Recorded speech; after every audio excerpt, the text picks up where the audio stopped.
teman-teman, perkenalkan nama saya Rizky. Di sini saya akan membahas materi mengenai tentang bencana alam tanah longsor. Sebelumnya, apakah itu tanah longsor? Tanah longsor adalah peristiwa terjadinya pergerakan tanah, seperti jatuhnya bebatuan atau gumpalan besar tanah yang bergerak menuju tempat yang lebih rendah.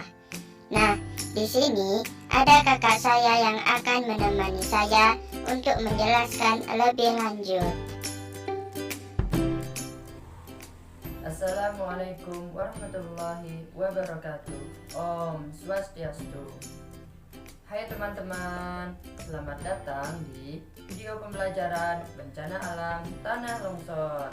Perkenalkan, nama saya Muhammad Hendra Firdaus dari Prodi Teknologi Pendidikan dengan NIM 20110210116. Nah, pertama-tama kita harus mengetahui apakah itu bencana alam tanah longsor.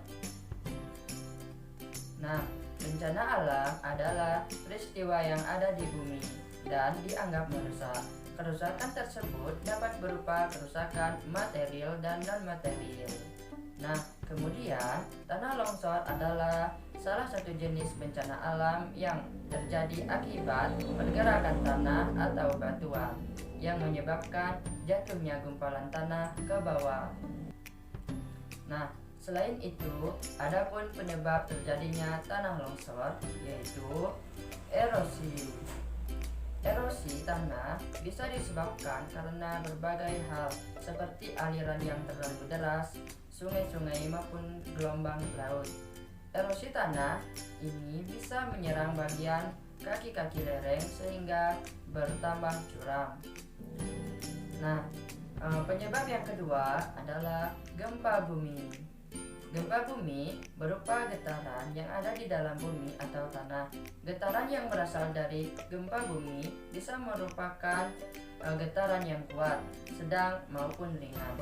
Namun, getaran yang berasal dari dalam tanah ini mampu menimbulkan tekanan pada partikel-partikel mineral dan bidang lemah pada massa batuan dan tanah yang dapat mengakibatkan longsornya lereng-lereng tersebut.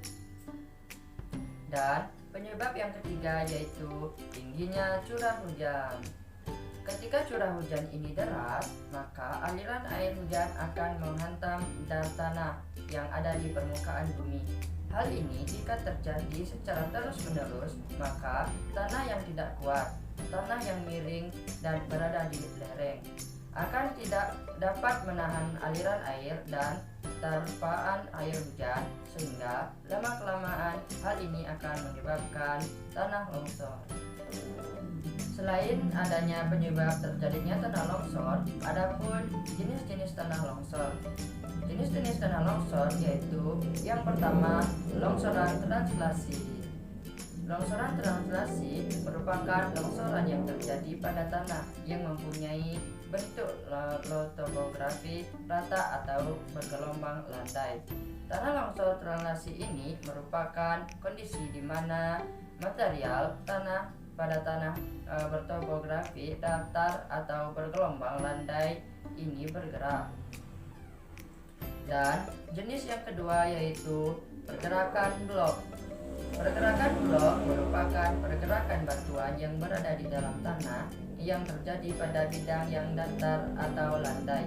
Kondisi ini juga sering dinamakan sebagai longsoran blok atau dengan jumlah batu yang pada umumnya sangat banyak atau tidak sedikit. Dan jenis yang ketiga yaitu longsoran rotasi. Dinamakan sebagai longsoran rotasi karena longsoran ini merupakan pergerakan material tanah yang terjadi di dalam bidang yang berbentuk cekung sehingga seringkali terjadi perputaran atau rotasi dalam bidang cekung tersebut. Dan jenis yang keempat yaitu runtuhan batu.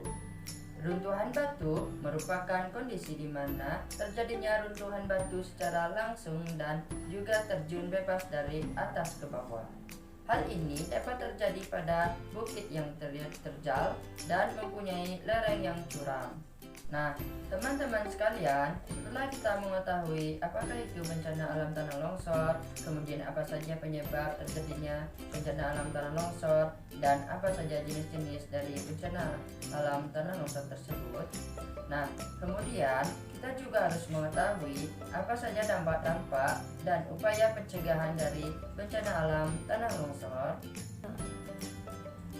Nah, dampak tanah longsor yaitu di mana salah satu bencana yang dapat menimbulkan banyak dampak negatif adalah tanah longsor. Adapun ini merupakan beberapa akibat atau dampak dari tanah longsor, yaitu yang pertama, menimbulkan korban jiwa. Yang kedua, banyak infrastruktur rusak. Yang ketiga, timbulnya berbagai macam bibit penyakit. Yang keempat, mengganggu sumber mata pencaharian. Dan yang kelima, yaitu memburuknya sanitasi lingkungan. Dan kemudian, adapun upaya pencegahan tanah longsor, di mana tanah longsor dapat dicegah apabila kita melakukan beberapa upaya, di antaranya yaitu seperti pertama, tidak membuat sawah di lereng. Kedua, tidak mendirikan bangunan di tebing. Ketiga, tidak menebang pohon di lereng. Keempat, tidak memotong tebing secara tegak lurus. Kelima, tidak mendirikan bangunan di sekitar sungai. Keenam, melakukan upaya preventif. Ketujuh, membuat tracering. Kedelapan, yaitu melakukan penyuluhan kepada masyarakat. Sekian dari video pembelajaran bencana alam tanah longsor ini. Semoga bisa bermanfaat bagi teman-teman kita semua. Sekian dan terima kasih. Wassalamualaikum warahmatullahi wabarakatuh. Om Santi Santi Santi Om.